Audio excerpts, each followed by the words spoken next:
BR news चॅनलच्या BR कट्टा या कार्यक्रमात आपल्या सर्वांचं स्वागत. BR कट्टा या कार्यक्रमामध्ये आपण विविध क्षेत्रातील मान्यवरांची मुलाखत घेतो. आज आपल्या BR कट्ट्यावर अशीच एक मान्यवर व्यक्ती आलेली आहे. तेलंगणा राज्यातील एका शेतकरी कुटुंबात त्यांचा जन्म झाला. त्यानंतर ते सोलापुरात आले आणि सोलापुरात त्यांनी बालाजी अमाईन्स या कंपनीची सुरुवात केली. शून्यातून ज्याने विश्व निर्माण केलं आणि सोलापूरचं नाव संपूर्ण जगात प्रसिद्ध केलं. अत्यंत विनम्र, मितभाषी आणि तेवढेच दिलदार व्यक्तिमत्व असलेले श्री राम रेड्डी. आज आपण त्यांच्याशी दिलखुलास चर्चा करणार आहोत. BR कट्ट्याला आपण आता सुरुवात करूया. BR न्यूज चॅनलचे संचालक संपादक मनीष केत सरांपासून. तर आपलं BR कट्ट्यावर प्रथमतः स्वागत. आपलं शिक्षण किती झालं? सुरुवातीच्या काळात आपण हैदराबादमध्ये टायपिस्ट म्हणून काम करत होता. पाईपच्या कंपनीतही आपण काम केलं. त्यावेळची परिस्थिती काय होती आणि तेलंगणातून आपण म्हणजे आपलं कुटुंब सोलापुरात कसं?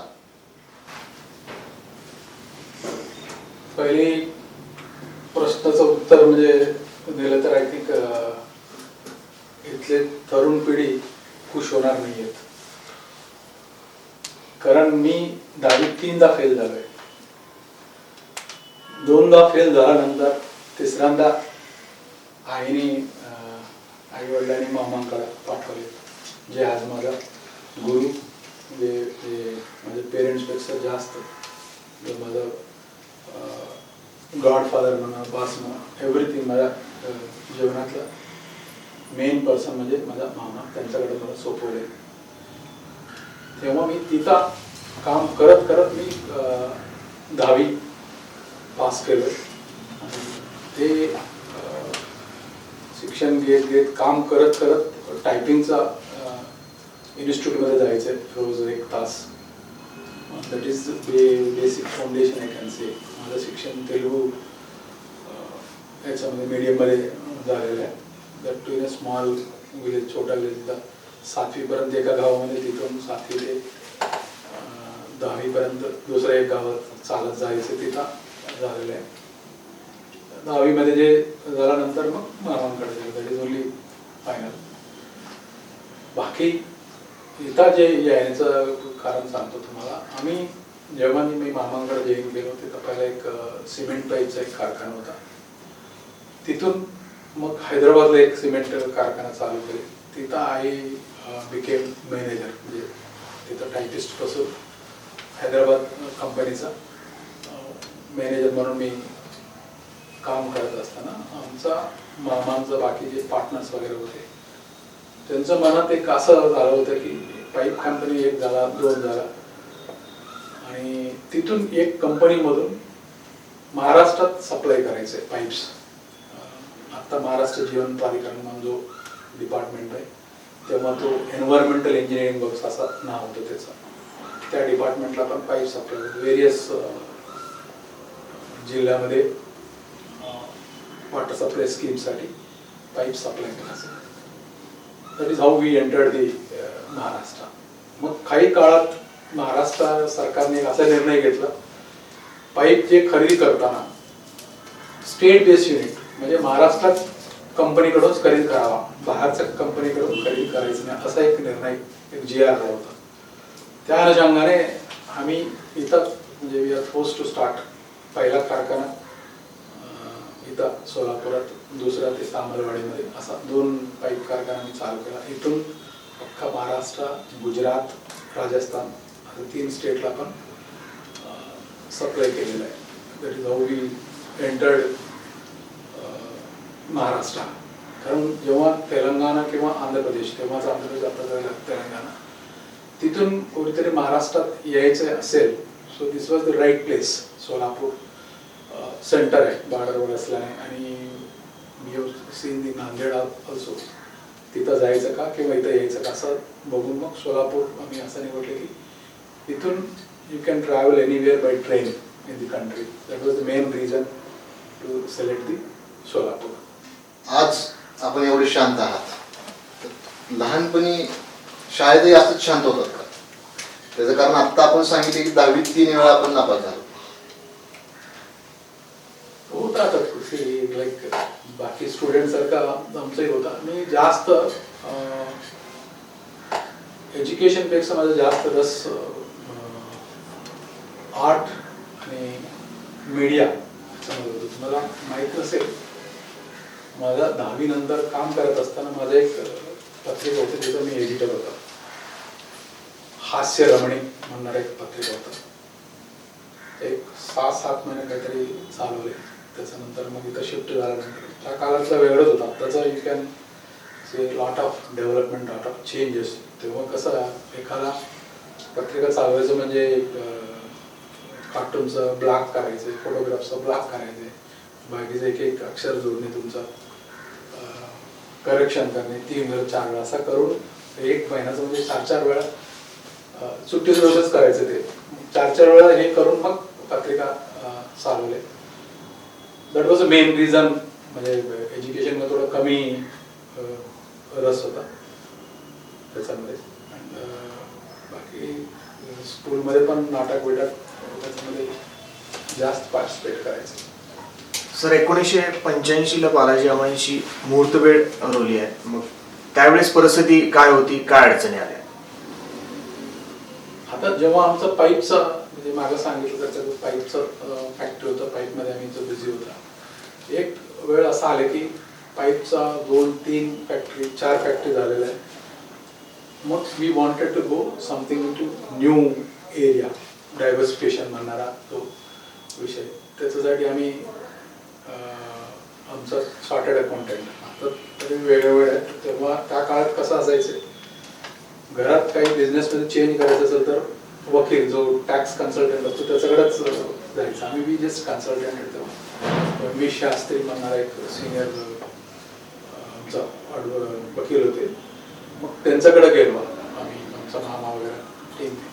असं म्हणले की we want to change something in the business instead of pipes, काहीतरी नवीन करायचं. मग त्या काळातला त्यांचा भाऊजी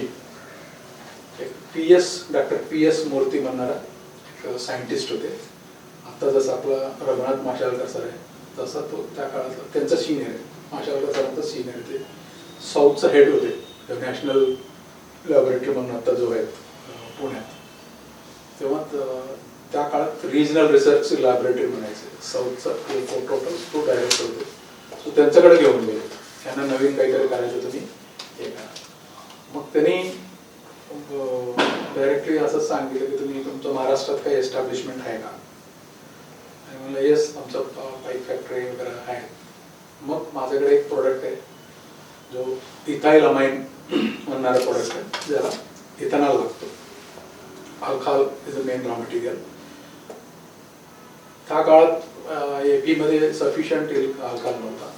तेव्हाही आत्ताही UP and Maharashtra is a surplus for the ethanol alcohol. आम्ही म्हणलं येस करता येईल. मग तेव्हा आपण घेतले म्हणजे decision, we have taken a decision that we should start this ethylamines. मग त्याच्यासाठी त्यांनी टेक्नॉलॉजी त्या काळात I think we have paid some 12 लाखाचा फीज दिले त्यांना. 11 ते 12 महिन्यामध्ये आपण सुरुवात करताना भरपूर प्रॉब्लेम्स आले. इथाइल अमाइन्स जेव्हा करायचं डिसिशन घेतले, दॅट डे भारतात एकच कंपनी होता इथाइल अमाइन करणारा, दॅट इज अल्काइल अमाइन्स म्हणून एक कंपनी होता. आणि जे चालू केले डिसिशन घेतल्यानंतर मग त्यांचा हर्डल्स. तो अल्काइल अमाइन्स होता अमेरिकन कंपनीचा टेक्नॉलॉजी. आमचा होता तो लोकल सायंटिस्ट. जे आजही जगातला Balaji amines is the only company which is used Indian technology for making the ethyl amines and methyl amines. तेव्हा जो डिसिशन घेतले 12 लाख म्हणजे फार मोठा रक्कम आहे तेव्हाचा. आणि इन्व्हेस्टमेंट वर समवेअर 40-50 करोडचं काही इन्व्हेस्टमेंट होतं. त्यातला आमचा पाईप कंपनीमध्ये जास्त काही हे नव्हता, परंतु we have put all our stakes, जे ठेवायचे एव्हरीथिंग लीन ठेवून लोन वगैरे घेतले. आणि जेव्हा चालू करताना तेव्हा 2च इन्स्टिट्यूट्स होते ते लोन द्यायचे, IFCA आणि ICICI म्हणणारा सेंट्रल 2. त्याचे मीडियम स्केल जे होते, बाकीचं MSFC वगैरे जे SSIला देतात, स्मॉल स्केल इंडस्ट्रीजला. मीडियम स्केलला ICICI, IFCA. जे IFCA ने जे लोनसाठी आपण अप्लाय केले, तो IFCA ऑलरेडी अल्कालामध्ये दिलेला होता. तो त्याच्या इन्फ्लुएन्समध्ये येऊन त्याने थोडा त्रास दिले. मग ICICI कडे गेलो. मग ते पूर्ण बघून ICICI ऑफिसर म्हणले तुम्ही बँकेतून थोडंफार घेऊ शकता का, बाकीचं आम्ही देतो. मग बँकेकडे तेव्हाच state bank of Hyderabad MD कडे जाऊन आमचा मामाने सांगितलं, त्यांनी एक 50 लाख दिले, बाकीचं 4-5 कोटी. असं करून तामलवाडीत आपण पहिला युनिट चालू केला. 10-11 महिना जो कन्स्ट्रक्शन वगैरे पूर्ण प्लांट 1 महिन्यात प्लांट चालू होतो. त्या दरम्यान मग कन्सल्टंटने विचारलं सायंटिस्टने या प्लांटमध्ये जो इथायलमेनसाठी आपण डिझाईन केले, मिथायलमेन पण करू शकतो. त्यात इथायलमेनसाठी ethanol and alcohol, ethanol and ammonia is a raw material. Same way methanol and ammonia raw material for the methylamines. ते म्हणले इथाइलमध्ये एकच आहे भारतात, मिथाइलमध्ये पण एकच आहे. तुम्ही निर्णय घ्यावा. याच्यात अजून एक 25-50 लाख तुम्ही खर्च केला, मग तोही याच्यात करू शकतो. मग आम्ही असा विचार केला, इथाइलमध्ये अल्काइलमाइन आहे, मिथाइलमध्ये सरकार कंपनी आहे RCF. मग सरकारला टक्कर देणं थोडं इझी असं म्हणून आम्ही ते 5-50 ते इन्व्हेस्ट करून मग मिथाइलमेन सुरुवात करूया असं म्हणून डिसिजन घेतले. मग जो ओरिजिनल प्लांट चालू केले इथाइलसाठी, परंतु चालू केले मिथाइलचे 15-20 दिवस थोडा त्रास झाला, प्रोडक्ट बाहेर आले नाही. एक 15 दिवसाने वी गॉट दी प्रोडक्ट. ते प्रोडक्ट चालू झाल्यानंतर तेव्हाचा जो आमचा उत्साह, जो हॅपीनेस होता, वी कांट इमॅजिन. जो देशात फर्स्ट टाइम आणि जगात first time with Indian technology. Product sample घेऊन आमच्या मामाने बॉम्बेला गेला होता. तुम्हाला माहित असेल गरडा म्हणून, एक डॉक्टर गरडा म्हणून मोठा केमिकल बदले भीष्म पितामह आजही आहेत त्यांचा, महाडमध्ये वगैरे युनिट आहे त्यांचं, फार मोठा युनिट आहे. तो मिथाइलमेन मधला आमचा पूर्ण प्रोडक्शन पैकी 70% तो एकटाच कंझ्युम करू शकतो असं परिस्थिती होतं तेव्हा. मग त्यांच्याकडे गेल्यावर दिवसभर बाहेर बसले. त्यांचा मॅनेजर हात सोडले नाही. त्यांचे पहिल्या दिवस तरी शेपराचेच हात सोडले नाही. नाही ते डॉक्टरला भेटत नाही तुम्हाला, कुठून आले, काय आहे. त्यांच्या मॅनेजरला जाऊन सांगितलं आणि असं असं आणले. नाही आम्ही ऑलरेडी घेतोय, तुमचं भरपूर डीलर्स आहे आमच्याकडे. तुम्ही काय, त्यांना काय वाटलं आम्ही काहीतरी डीलरशिपसाठी गेले त्यांच्याकडे, कुठला मिनिस्टर आहे, कोण आहे, हे ते असं तसं. म्हणजे मिनिस्टर रेकमेंड केलं तर तसं काही नाही आहे असं म्हणून सांगितलं. मग दुसऱ्या दिवशी त्यांनी दिले, वेळ दिले डॉक्टर गरडा. असं 1-2 मिनिटात त्यांनी समजून घेतला. मग he has given such a great welcome. बसून तो अर्धा तासासाठी बोलवले, 4 तास डिस्कस केले त्यांनी. तुला कोण सांगितलं, तू कुठून केला, एवढं धाडस कसा केला, काय, सगळं विचारलं. He has given respect. आजही तेवढंच रेस्पेक्ट देतात ते. मग पहिला टँकर त्यांच्याकडे गेला. त्याच्यानंतर तेव्हा RCF मधून जो घ्यायचे लोक पैसे देऊन, ऑफिसरला पैसे देऊन डिओ काढायचे. एक टँकर घ्यायचं असेल तर 500,000 रुपये द्यायचा ऑफिसरला, मग तो डिओ द्यायचा. असा शॉर्टेज होता मटेरियलचा. So that was the first experience. 3-4 महिना चालवल्यानंतर मग यांना गॅरंटीज, शेवटचं पेमेंट द्यायचं कन्सल्टंटला. मग गॅरंटीज घेण्यासाठी तो सेकंड प्रोडक्ट पण आपल्याला बघायचे इथाइलमेनचा. मग त्याच्यासाठी तोही ट्रायल्स घेतले, त्याचाही सक्सेस आला. त्याचाही एक 3 महिना झाल्यानंतर मग we have gone for a second plant, separate ethyl, separate ethyl. This is the main turning point for the entire company. मग तेव्हा अख्खा जगात समजला भारतात कुठलं तरी एक कंपनी चालू झालाय, तोही भारतीय तंत्रज्ञानाने इथाइलमेन करणार. कारण काही जगातल्या जे मोठ्या कंपनी आहेत, मेन कंपनी होती BASF, बासात म्हणणारा तुम्ही ऐकलं असते. They are the main competitors for the methylamine even today also. मग जो अमेरिकन कंपनी ज्यांनी टेक्नॉलॉजी दिलेत इथाइलमेनला, इव्हन RCFला त्यांनीच दिलं होतं, डॉक्टर विलियम्स म्हणणार. त्यांनी नोटीस दिला आम्हाला. तेव्हा टेलेक्सचा एक नोटीस दिला, आमचं तंत्रज्ञान तुम्ही चोरलं का असं. मग आम्ही म्हणले तुमचं आमचा दोन्ही बघून घ्या, तुम्हाला काय करायचं करा. मग त्यांनी दुसऱ्याचं मार्फत थोडा कोर्ट नोटीस अमुक केल्यानंतर तोही समजला याच्यात थोडा चेंजेस आहे त्यांच्या टेक्नॉलॉजी आपल्या टेक्नॉलॉजीमध्ये. मग त्याच्यामधूनच 1 by 1 ते झाल्यानंतर काय झालं, आता इथाईलमध्ये एकच कॉम्पिटिटर, इथाईलमध्ये एकच कॉम्पिटिटर.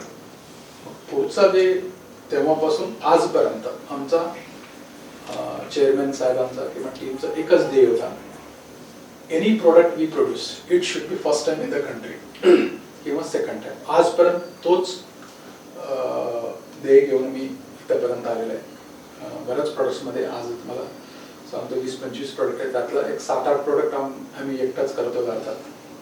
त्यातलं एक 2-3 प्रोडक्ट असा आहे, चायना सोडला जगात 3च कंपनी आहे. एक जर्मनी BASF, दुसरा हंट्समॅन USA, तिसरा बालाजी सोलापूर. चायना सोडला तर this is the greatness of the company आणि vision of the our leader I can say. Amines म्हणजे काय अजूनही लोकांना माहित नाही, आणि अमाइन्सचा उपयोग काय? See methyl amines, ethyl amines दोन्हीमध्ये एक इम्पॉर्टंट असं आहे, 60% of the amines are used in life saving drugs.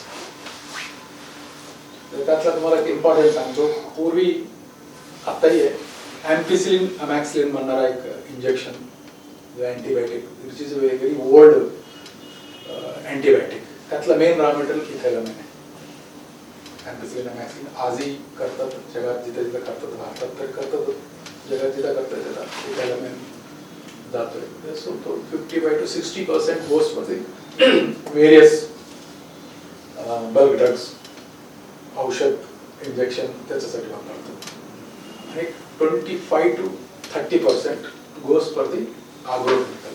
आता मी तुम्हाला सांगितलं गर्डा कंपनीचं नाव सांगितलं. त्यात जो पेस्टिसाइड, इन्सेक्टिसाइड जो वापरतात त्याच्यामध्ये मिथाइल इथाइल दोन्ही जातात, ते 25 to 30%. तर उरलेला 20-25% पैकी काही टेक्स्टाईलमध्ये, कलर्समध्ये, डाईसमध्ये, water treatment chemicals, boiler treatment chemicals, even animal feed, even your skin, your face creams, various याच्यामध्ये जाते. बाकीचं उरलेलं 2%, 3% प्रत्येक प्रोडक्ट्सचा. आणि अमाइन्सचा the most important thing is, आज कुठलाही नवीन एखादा औषध तयार करायचं, एखादा टॅबलेट किंवा ड्रग कुठलाही तयार करायचं, त्यातला कंपल्सरी आयदर इथाइल आयदर मिथाइलचा एखादा कॉम्पोनंट कंपल्सरी असतो. नवीन मॉलिक्युल डेव्हलप झाला तर जसं तो रेमडेसिविर झाला त्याच्यामध्ये 3 प्रोडक्ट जातात. तसंच आता नवीन नवीन जे येतात त्याच्यामध्ये कंपल्सरी याचं बेसिक केमिकल आहे. कसं आहे टॅबलेट मध्ये, पण टॅबलेट पर्यंत तुम्ही बघितलं तर 4 स्टेप्स. पहिला बेसिक केमिकल असतो अमाइन्स, जसं मी म्हणलं. त्याच्यानंतर इंटरमिडिएट असतं, केमिकल घेऊन इंटरमिडिएट. त्याच्यानंतर बल्क ड्रग. बल्क ड्रग म्हणजे जो ड्रगचं बल्कमध्ये करतात, टन्समध्ये करतात, त्याचं पुढचं फॉर्म्युलेशन, जसं आयदर टॅबलेट आर इंजेक्शन, असं त्याच्यात 4 स्टेप्स असतात. तर त्यातला बेसिक, इंटरमिडिएट हे दोन्ही गोष्ट आपण करतो. एक शेवटचा एक प्रोडक्ट आपल्याकडे, शेवटचा जो फॉर्म्युलेशन मध्ये जाणार एक प्रोडक्ट. सर, बालाजी अमाइन्सची वैशिष्ट्ये काय आहेत आणि कोणकोणत्या देशांमध्ये आपल्या कंपनीची उत्पादने पाठवली जातात? वैशिष्ट्य म्हणजे आता मी सांगितल्याप्रमाणे we select the products first time in the country किंवा second time. We don't want that आम्ही केलेला प्रोडक्ट 4-5 लोक केलेला असं आम्हाला आवडत नाही. Most of the times we look for the first time in the country develop करायचे, इम्पोर्ट सबस्टिट्यूट म्हणून. त्याच्यासाठीच ministry of science and technology, government of इंडियाने एक इनहाऊस R&D रिकॉग्निशन म्हणणारे एक प्रकरण, हा नॉर्मली फर्स्ट टाइम जे कंट्रीमध्ये डेव्हलप तसला कंपनी देत असतात, ते मागचा 20 वर्षापासून आम्ही एन्जॉय करतो. आत्ताही ते रिकॉग्निशन आजही या आमच्या कंपनीला आहे. That is first thing. Second, exports पैकी आमचा ड्रीम आहे की जे प्रोडक्ट आपण तयार करतो त्यातलं कमीत कमी 30% एक्सपोर्ट करायचे. तो आतापर्यंत आपण 20-22 पर्यंत आपण पोहोचलेलं आहे. त्यातला एक 55 to 60 कंट्रीजमध्ये जातोय, इन्क्लुडिंग अमेरिका, युरोप, व्हेरियस कंट्रीजमध्ये जातोय. आणि government of India, ministry of commerce कडून आपल्याला 2 स्टार एक्सपोर्ट हाऊस म्हणणारे एक रिकॉग्निशन दिले. त्याच्यात काही बेनिफिट्स असतात. जसं तुमचं काही एखादा सर्टिफिकेट सबमिट केला तर स्वतः यू कॅन काय सर्टिफाय करू शकतो. जसं तुम्ही नोटरी करायचं गरज नाही आहे. काही एक्सपोर्ट्स इम्पोर्ट्स अगेन्स्ट एक्सपोर्टसाठी तुम्हाला बँक गॅरंटी द्यावा लागत नाही. असे बराच benefits star and 1 star 2 star एक्सपोर्टला असतो. सध्या आपला 2 स्टार एक्सपोर्ट म्हणणार आहे. सर, बालाजी अमान्स हे सगळ्यांना माहितीच आहे, परंतु आपण प्रीकास्ट म्हणून एक कंपनी चालू केली 95ला, त्याबद्दल हो, ते कंपनी असं आहे, इन्व्हेस्टमेंट कास्टिंग म्हणणारा एक प्रकार आहे.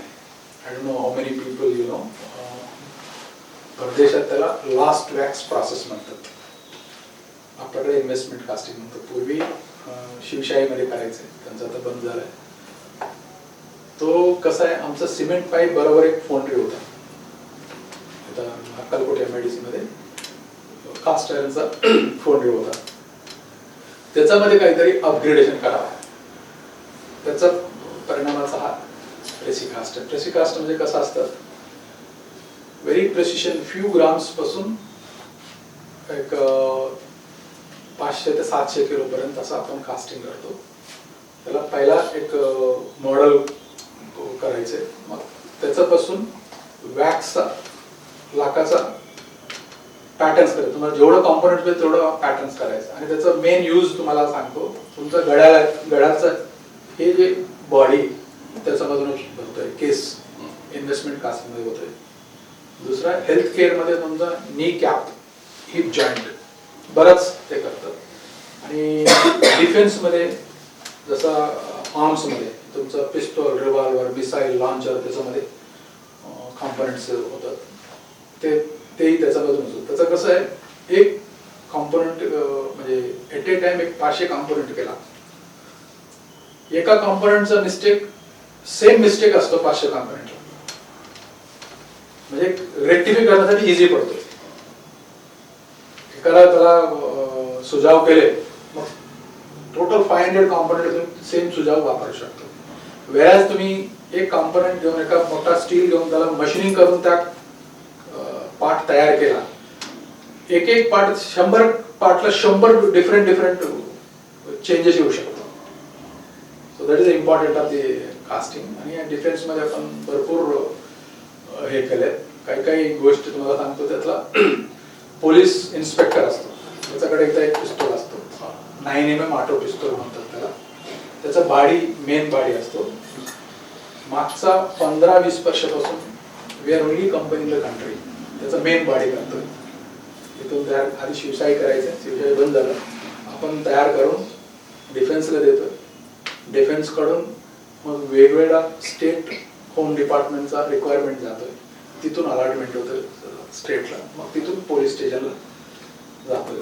त्याचा इव्हन ट्रिगर म्हणा, आपला मॅगझिनचा, असा बरोच एक 50 कॉम्पोनंट्स आपण करतो डिफरंट. इव्हन मिसाईलचा, लॉन्चरचा, हे सगळे कॉम्पोनंट, त्रिशूल, नाग, जे मोठे मोठे जे प्रोजेक्ट्स तुम्ही ऐकला असतील पेपरमध्ये, त्या प्रोजेक्टला पण बरेच कॉम्पोनंट्स दिले. त्यातला मागच्या 1-2 वर्षापूर्वी एक वेपन आला होता, निर्भयाचा जो घडला होता, त्याच्यानंतर निर्भया म्हणून एक रिव्हॉल्वर काढली गव्हर्नमेंट ऑफ इंडियाने. It is only for women. त्याचं जास्त काही हे नाही आहे, ओनली जर त्याचा बाडी जो असतो टायटॅनियम प्लेटचा, हलका असतो, स्ट्रेंथ तेवढाच असतो, हलका असतो, बाकी सगळं कार्बन स्टीलमध्ये असतं. त्याचा पहिला 500 पीसेस जो ट्रायल केले ते आपल्याकडे केले, पहिला 500 पीसेस जो बॉडी तयार केले. असं बरंच फर्स्ट टाइम केलं, त्याच्यामध्ये केला. सर, तुम्ही आतापर्यंत बरीच माहिती दिली, इव्हन तुमच्या एज्युकेशन पासून केमिकल पर्यंत किंवा सर्व काही प्रोडक्ट्स पर्यंत. तर तुम्ही सोलापूरमध्ये पहिलं 5 स्टार हॉटेलची उभारणी केली 2013 मध्ये, त्याच्याबद्दल काय सांगाल? सी 5 स्टार टोटल 5 स्टार करायचं म्हणून आपण केलेलं नाहीये, त्याचं सांगतो तुम्हाला. हे 13 इयर्स बॅक आपण जेव्हा हे सुरुवात केली, तेव्हा गावात जो हॉटेल इंडस्ट्री जो होता, ॲज ऑन दॅट डे आमचं जसं म्हणलं ते बालाजी अमाइन्स, जसं प्रेसिकास्ट, जसं पाईपचा, आमचा 4-5 स्मॉल स्केल इंडस्ट्री आणि हा मेजर मीडियम स्केल इंडस्ट्री.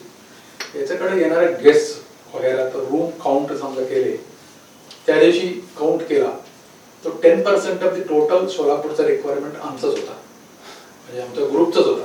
कुठं ना कुठं एक त्रिपूरला एक रूम, राजधानीला एक रूम, असा वेगवेगळ्या हॉटेलमध्ये 2-4 रूम, असं पूर्ण समजा 100 रूम गावात असेल तर त्यातलं 10 रूम आमचंच असायचं. That was one reason. Second reason, Balaji मध्ये जेव्हा नुकतंच यू स्टार्टेड एक्सपोर्ट्स, बऱ्याच फॉरेनर्सला आणायचे, त्यांना ठेवायचं असेल तर तो फक्त ते ऑफिसर्स क्लब म्हणून एक होता, संध्याकाळी जेवायला घेऊन जायचं. नॉट ओनली दॅट, इव्हन एखादा फॅमिली बरोबर जाऊन कुठं बसायचं असेल, कुटुंब सहित कुठं बसून जेवायचं असेल, इन्क्लुडिंग दी ड्रिंक बीर वगैरे घेऊन फॅमिली बरोबर बसून, तसं परिस्थिती सोलापुरात नव्हतं. होते हॉटेल्स पण it was not there. Third, functions. आजही तसंच आहे. एखादं फंक्शन करायचं असेल, नॉनव्हेज द्यायचं असेल तर तुम्हाला कोणी भांडे पण भाड्यात देत नाही सोलापुरात फंक्शन हॉलमध्ये. देर आर लॉट ऑफ, आमचा कल्चर असा आहे की देशातला, you have various type of thing. आणि right or wrong, that particular कम्युनिटीमध्ये, बिझनेसमध्ये एकच कम्युनिटी होते ज्यांनी व्हेजिटेरियन असंच करणारे होते, म्हणजे जे भांडं देणारे, तुम्हाला फंक्शन हॉलसाठी जे वस्तू देणारे, म्हणून ते द्यायचं नाही. मग हे नॉनव्हेज जो पार्टीमध्ये आपला फंक्शनमध्ये ठेवायचे, तसल्या लोकांना देयर वॉज नो अल्टरनेटिव्ह. हे सगळं घेऊन आम्ही असा विचार केला की हॉटेल चालू करायचं. मग तेव्हा आमचा जागा होता तिथं, सो वी डिसाइडेड. पण एवढं मोठं करायचं असा आमचा विचार नव्हता. आम्ही एक 50 रूमचा हॉटेल, 3 स्टार लेवलचा हॉटेल, त्याचं आधी तरी असा विचार केला होता, आमचं टोटल 3.3 एकर्स जागा होता. एक कन्सल्टंटला नेमलं होतं, ज्यानं 10-15 लाखाचं फीज दिले. फिजिबिलिटी स्टडी म्हणतात त्याला. आमची जागा आहे, आमच्या मनात 3 गोष्टी आहेत. एक मल्टिप्लेक्स, मॉल, हॉटेल, हे तिन्ही करायचे. You give us the feasibility. त्यांनी भरपूर स्टडी केले. एक 2 महिना त्यांचं माणसं येऊन थांबलेत, वेगळ्या हॉटेलमध्ये थांबवून त्यांनी 2 व्हीलरचे किती लोक आहेत सोलापुरात, 4 व्हीलरचे किती लोक आहेत, इथंपासून त्यांनी सुरुवात केली. एकदम चांगल्या आहेत माझ्याकडे इथे रिपोर्ट आहेत. त्याच्यामध्ये देऊन मग एक दिवशी आमचा सर्वांना ते प्रेझेंटेशन केलं. त्यांनी म्हणले, सोलापुरात तुम्ही माल मल्टिप्लेक्स आता विचारच करू नका, म्हणजे पुढचं 10 वर्ष झालं तुम्हाला काही कोणी, you will not get anything. Hotel पण you just start only 3 star. त्याचाही रिटर्न ऑन इन्व्हेस्टमेंट ERR म्हणतात ना, ते हे करून प्रेझेंटेशनमध्ये दाखवले. त्याच्यापेक्षा तुमचं एक्झिस्टिंग बिझनेस जास्त आहे का असं विचारले. म्हणलं येस डेफिनेटली. मग हे करू नका म्हणजे. मग आमचा 2 गोष्टी होत्या. एक तर स्वार्थ असा होता की वी नीड दिस, आता मी जे कारण सांगितलं, आणि दुसरं सोलापूरसाठी एक पाहिजे आपल्याला, असं समजून आम्ही we have taken decision. I must say thanks to my team leader, chairman साहेबांना. त्यांनी लगेच म्हणलं ठीक आहे, जाऊ दे, आपला एक्झिस्टिंग बिझनेस चांगला आहे, त्यातला लेट अस इन्व्हेस्ट. आम्ही 50-55 करोडचा असा अंदाजा काढून सगळं तयार करून सुरुवात केली होती. मग सुरुवात करत असताना असं झालं की जेव्हा कन्सल्टंट्स एक आले, तो म्हणजे तुम्ही एक तर लग्नाचा तू म्हणला होता, मग काय पाहिजे, मोठा फंक्शन हॉल पाहिजे तिथं, there should be at least 1000 people should be there. मग त्यांनी प्लॅन केले, तो फंक्शन हॉल पृथ्वी म्हणणार, तो फंक्शन हॉलचा त्यांनी हे दिले. म्हणजे तुम्ही पृथ्वी जेव्हा एवढं मोठं फंक्शन हॉल केले, तो एखादा लग्न करणार तो 100-1 रूम तरी त्यांनीच घेतील, मग तू काय करणार होता. मग then we have decided 2 floors up, जो 60-70चा जो रूमचा, तो it went up to 129 rooms. त्याच्यानंतर मग आम्ही खाली हे एवढा मोठा झाला आणि 129 रूम्स झाला.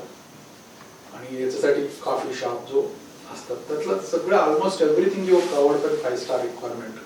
त्यातला तर 2 गोष्टी आहेत, एक तर स्विमिंग पूलचा राहिला, दुसरा स्पा आणि जिम. हे झालं की मग तुमचं 5 स्टार होतं. तेवढं कसाला मागं जातं. मग तेही केलं. हे करत असताना मी नेवर कॅल्क्युलेटेड याचा पैसे किती जातील, याचे किती देतील. जेव्हा 90 crores क्रॉस केले तेव्हा आम्ही बसलो होतो.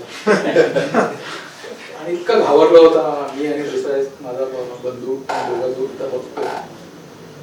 मग बॉस आले, त्यांना काय सांगा, तर मीटिंग एक असतात. मग मीटिंग मध्ये आम्ही म्हणला, हो राईट आर रॉंग, आता 90 पर्यंत गेले, याचं फिनिशिंग करायचं अजून एक 10-20 कोटी झाले. एक शब्द बोलले नाही. ठीक आहे फिनिश करा, पण याचा पुढे काही करू नका. चूक झाला तर झाला. म्हणजे जसं म्हणतात ना, तुम्ही चांगला उडी मारला, आम्ही म्हणतो नाही आम्ही उडी नाही मारला, कोणतरी ढकलला. असा प्रकार झाला. सुरुवातपासून एक 10 वर्षापर्यंत आपल्याला काही we could not cover the expenses. तुम्हाला त्याचं घरीच साधं घरीच सांगतो, 117 कोटी काहीतरी झाले, 110 कोटी का 17 कोटी झाले.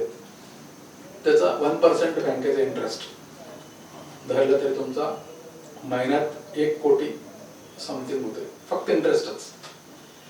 एक 7 वर्ष तरी महिन्यात 1 कोटीचं आमचं सेल होत नव्हतं. बाकीचं तुमचं लाईट बिल सोडा, लाईट बिल तरी 15-20 लाख 30 लाख पर्यंत जातोय पूर्ण व्यवस्थित करायचं असेल तर. सॅलरीज एक 15-20 लाखाचं सॅलरीज जातात. बाकी कॉर्पोरेशन टॅक्स, बार वगैरे भरपूर डिफरंट हे असतात. आत्ता कुठं जाऊन एक 3-4 महिने झालाय. ऍक्च्युअली प्री कोविडलाच ब्रेक इव्हन येत होतं, इंटरेस्ट नाही धरला तरी बाकी कसं एक्सपेन्सेस पूर्ण निघून येत होता. तर तोपर्यंत आम्ही मेन बिझनेस मधूनच फीड करत आलो. आत्ता कुठं जाऊन फीड करायचं गरज पडत नाही. इट इज सेल्फ सफिशियंट आहे. प्रॉफिट तर सोडा, प्रॉफिट नाही आलं तरी चालेल, परंतु but there is no regret. We are happy that we are given something for the Solapur. आजही मी म्हणतो, whether you accept it or not, कोणी बिलीव्ह करू द्या, ऍक्सेप्ट करू द्या, नाही करू द्या, 50% बिझनेस 50% सोशल म्हणून आम्ही हॉटेल चालवतो सध्या तरी. तसंच होतात बऱ्याच वेळा असं करत असतात. त्याचं इनडायरेक्टली बेनिफिट असं असतं. तुम्हाला एक सिंगल उदाहरण देतो. फर्स्ट मेडिकल कॉन्फरन्स झाला, त्यातला देशातले एक 300-400 डॉक्टर्स व्हिजिट केले. आमचा हॉटेल तरी फुलच होता. त्या दिवशी मी बुक करून मी पारीला गेलो होता दुसऱ्या काही एक्झिबिशनसाठी. मग माझा एक रिलेटिव्ह शिर्डीला गेलेत. त्यांनी मला फोन करून विचारले, मी येता येतो. मी म्हणलं मी उद्या पोहोचणार आहे, ते तोपर्यंत जावा, मी सांगतो तिथं हॉटेलला थांबा, मी आल्यानंतर चावी माझ्याकडे होतं घरचा. मग आमच्या मॅनेजरला फोन करून सांगितलं, आता माझ्या नातेवाईक शिर्डीहून येतात, तर बघ तर हो साहेब रूम नाही आपल्याकडे. मी म्हणलं दुसरं कुठं तरी बघ, दुसऱ्या हॉटेलमध्ये. आणि कुठेही नाही, जर मी सकाळपासून बघतोय प्रेशर आहे एक आणि नव्हतं. पण हा एक्झिबिशनसाठी असं झालेलं नव्हे. म्हणलं तू एक काम कर, संध्याकाळी हैदराबाद एक्सप्रेसने आम्ही येतो 10-11 पर्यंत, त्यांना जेवण वगैरे करून बसू द्या इकडे तिकडं हॉटेलमध्ये बसू द्या. मग संध्याकाळीपर्यंत आम्ही आलो केलो. याच्यात असं झालं होता, इनडायरेक्टली एक निमित्त आमचं झाला, व्हेन्यूसाठी आमचा झाला, परंतु एंटायर सोलापूरच fully booked. Entire hotel industry, entire ऑटोवाले, टॅक्सीवाले सगळं फुल होते. आणि आलेला पाहुणे त्यातला 50 to 60% तरी तुळजापूर अक्कलकोट केल्याशिवाय परत झाला.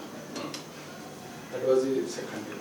आणि मी आल्यानंतर दुसरं जेव्हा फिरत होता हॉटेलमध्ये, every third person was having एक बॅग, त्याच्यातलं सोलापूरच्या दर दिसत होतं. तेव्हा बघून मला वाटलं दिस इज इनडायरेक्ट बेनिफिट कसं असतात, म्हणजे एक सोशल ठीक आहे आमचं चालला. मग तेव्हापासून आम्ही असं केलं की कुठलं तरी एखादा डेट डिसाईड करायचं. इव्हेंट्स 2-4 असले की आधी आम्ही 5-10 दुसऱ्या हॉटेलचं बुक करतो, मग डेट डिक्लेअर करतो. मग सर्वांना समजतं हा हे डेट तिथे इव्हेंट असलं की मग पूर्ण हॉटेल फुल असतो, असा होऊन जातो. खरं तर उद्योगपती राम रेड्डी यांच्याशी आपण चर्चा करतोय. त्यांचं शिक्षण किती झालं याला महत्व नाही, परंतु त्यांनी ज्या जिद्दीनं आणि चिकाटीनं हे विश्व निर्माण केलंय हे फार महत्वाचं आहे. आणि त्यांची जी कंपनी आहे ती सोलापुरात नाही, देशातच नाही तर जगात पहिल्यांदा जे प्रोडक्ट उत्पादन करतात ते आपण करायला पाहिजे, ही त्यांची जी इच्छा आणि त्यांची लगन आहे हे फार महत्वाचं आहे. त्यांच्याशी आपण गप्पा अशा चालू ठेवणार आहोत. तोपर्यंत पाहत राहा BR न्यूज चॅनल.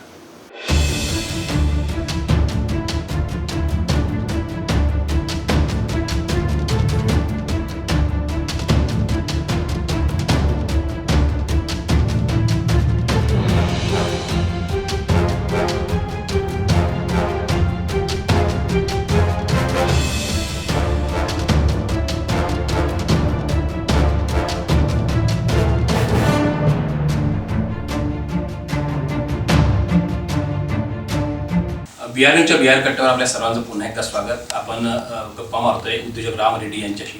पुन्हा एकदा प्रश्नोत्तरा चालू करूया मनीष सरांच्या प्रश्नापासून. बालाजी अमाइन्स ही मोठी कंपनी आपण चालवतोय आणि सोलापूरचं नाव त्याच्यामुळं जगभर गेलंय. परंतु या कंपनीला जागा सोलापुरात मिळाली नाही का?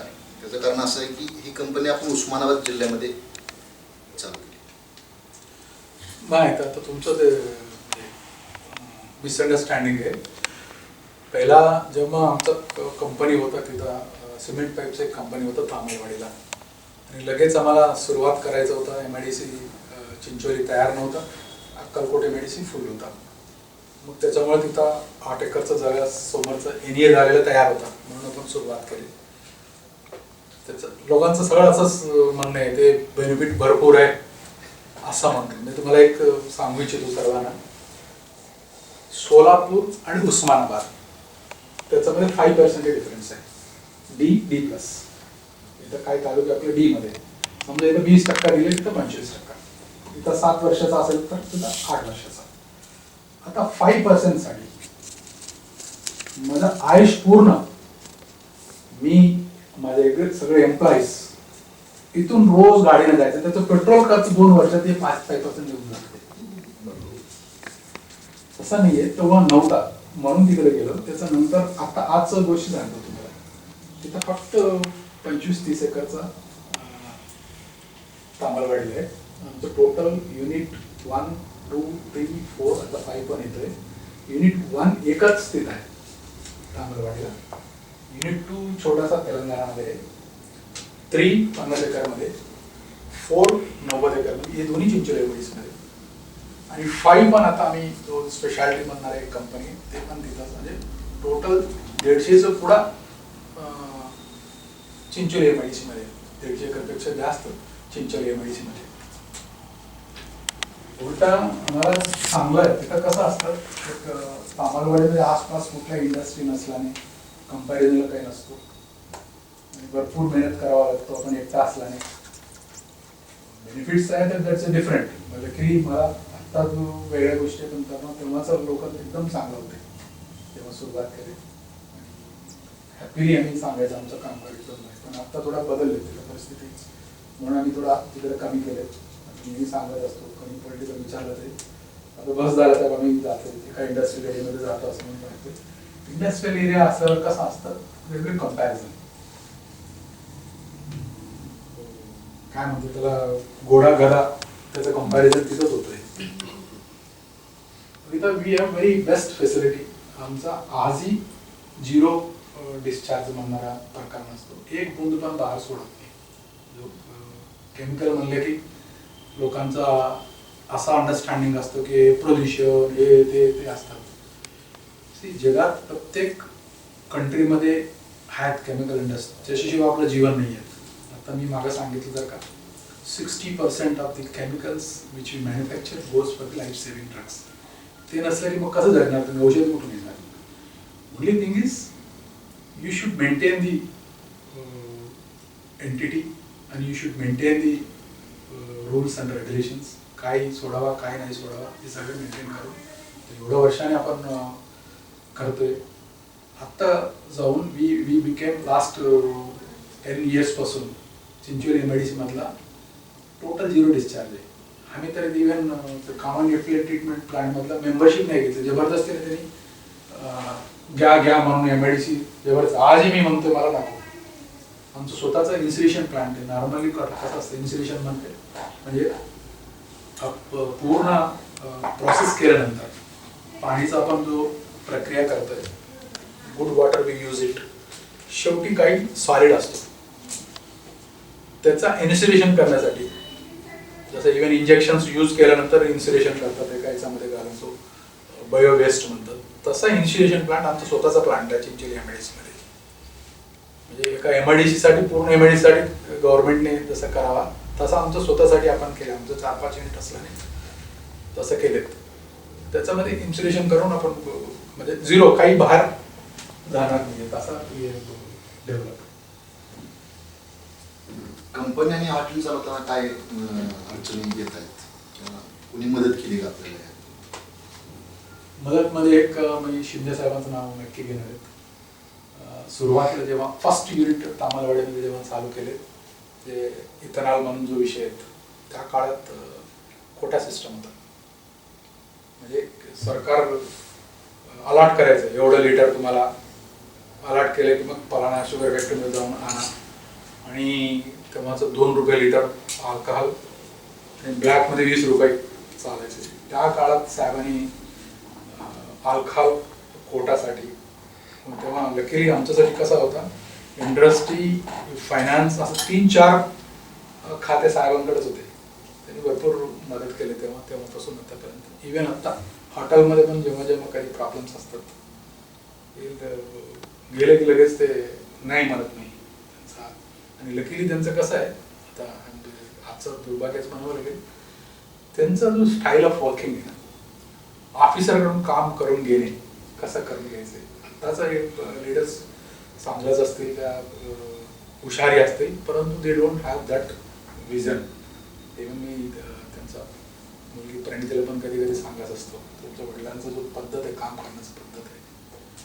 माझा जो पाईप कंपनीचा एक असंच झाला होता. मी कंप्लेंट केल्यावर त्यांनी एक गोष्ट असं म्हणले, हो रेड्डी, तुम्ही सारखं बोलतो त्या ऑफिसरला, मी पाहिजे असेल तर तुमच्या समोरच मी शिवाय देऊ शकतो, काही प्रॉब्लेम नाही, पण तो परमनंट आहे, मी टेम्पररी आहे. तेवढं लक्ष घ्या. माझा आज मंत्री, मी मिनिस्टर आहे नाही आहे ते नाही आहे, पण तू परमनंट असणार आहे, मी गेल्यानंतर परत तुम्हाला त्रास होऊ शकतो. That is his reason. म्हणून ते ऑफिसरांबरोबर चांगलं वागायचे, चांगलं काम करून घ्यायचे ते पद्धत. तर आताच आपण आपल्या वेगवेगळ्या उद्योगांविषयी माहिती दिली. तर मला प्रिकास्ट असेल, बालाजी सरोवर असेल किंवा बालाजी अमाईन्स असेल, तर सर या सगळ्या उद्योगांमध्ये रोजगार किती उत्पन्न झाले किंवा किती रोजगार दिला गेला? बघा, बालाजी अमाईन्समध्ये 1001 कामगार आहेत डायरेक्टली. तिरुमलामध्ये 100-150, तिरुमलामध्ये बाकी RCC पाईप्स अजूनही आहेत, 2 युनिट चालतात, तिथं एक 100पर्यंत. दिस आर ऑल डायरेक्ट. आता इनडायरेक्ट तरी तुम्ही बघा, आमच्याकडं बालाजी अमाईन्समध्ये चालणारे रोज 100 गाड्या येतच जातात टँकर्सनी. त्यातला कमीत कमी 70-80 टँकर मी स्वतःहून त्यातलं शेतकऱ्याचा, आता ते सोलापूर एडशीचा जो रोड गेलेला आहे, त्यातलं दोन्ही बाजूला जो वायडनिंग झाला आहे, त्यात भरपूर शेतकऱ्यांना पैसे आले होते. तेव्हा मी प्रत्येक शेतकऱ्यांना बोलवून, जे जे आलेत माझ्या संपर्कात, त्यांना सांगून प्रत्येकाला एक टँकर घ्यायला लावले. So they are very happy and we are also very happy, एकमेकाला सपोर्ट म्हणून. मोर देन 70-80 टँकर तरी लोकलच आहे. सुरुवातीला प्रत्येक गोष्टीला मुंबईत मागवायचे रोड टँकर, रॉ मटेरियल आणण्यासाठी आणि इथून घेऊन जाण्यासाठी. आज बघा, आमचा दोन्ही फॅक्टरीच्या समोर मोठा पार्किंग एरिया आणि तिथं 50-50 टँकर उभा असतात इथलाच लोकांचा. दॅट इज इनडायरेक्ट ओनर म्हणा, त्याच्यावर डिपेंड असलेलं ड्रायव्हर, क्लीनर, असा बराच इनडायरेक्ट रोजगार उत्पन्न झालेले आहेत. सर, जगात अमाईन्सच्या किती कंपन्या आहेत आणि त्यामध्ये बालाजी अमाईन्सचं स्थान काय आहे? जगात माझ्या माहितीप्रमाणे 5-6 कंपनी असतील अमाईन्स करणारे, मिथाइल अमाईन्स, इथाइल अमाईन्स. तर स्थान म्हणजे कसं असतं, तर BASFचं नाव घेतलं नाही. BASF मध्ये आपण 0.01 पण नाही आहेत, इतकी मोठी कंपनी आहेत. So we cannot compare like that, but I can strongly say त्यातलं काही प्रोडक्ट्स आहेत. एक मधुमेहासाठी वापरणारा एक प्रोडक्ट आहे, डायमिथाइल अमाइन हायड्रोक्लोराईड. मधुमेहासाठी टॅबलेट किती ग्राममध्ये असतो, त्या टॅबलेटचा मेन रॉ मटेरियल आपण करतोय.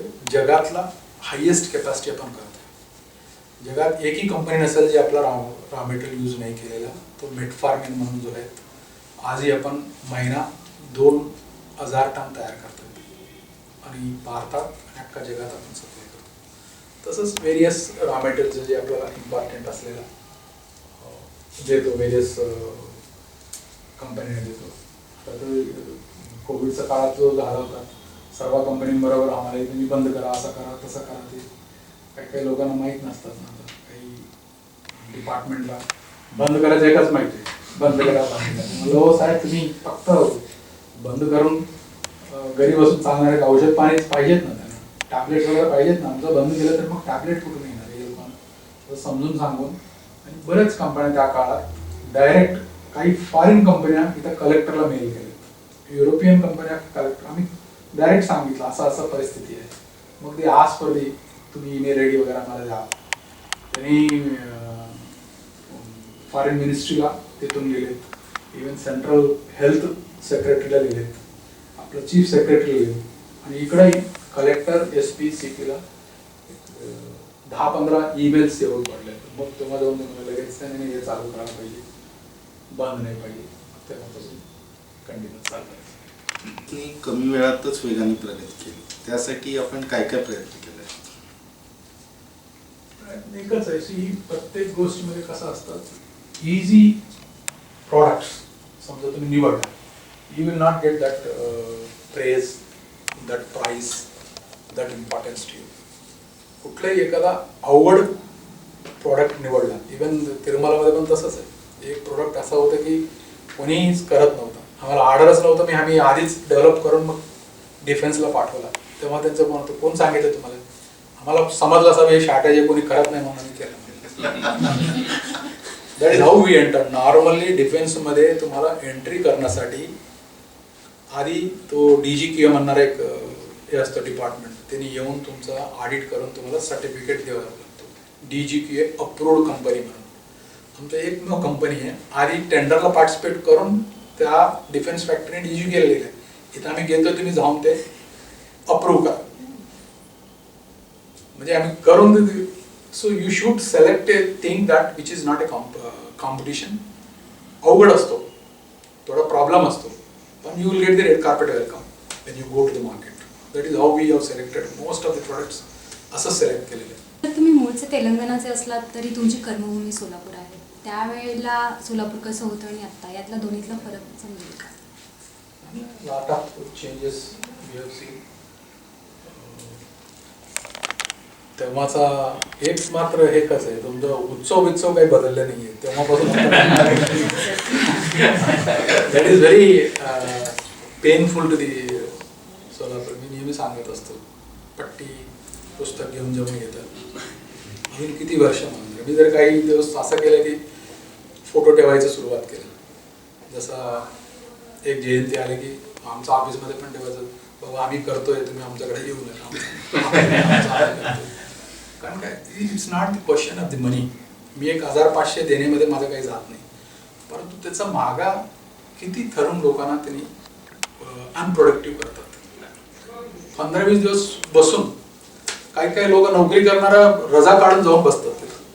So this is very ridiculous. We should think, one should think. सोलापूरला आधीच तो एक नवीन नियम आलेला आहे, कुठेही जावा तो उत्सव सिटी असं म्हणतात. कंटिन्युअस मला जे लोक येतात ना, अरे काय रे तुमचं सोलापूर सारखं हे मंडप काय असतात, तुम्हाला कधी दिसलं नाही? मागच्या वेळेला होता, आता तो मागचा वेगळा होता, आता वेगळा. तो एक गणपतीचा होता, एक आंबेडकरचा आहे, दुसरा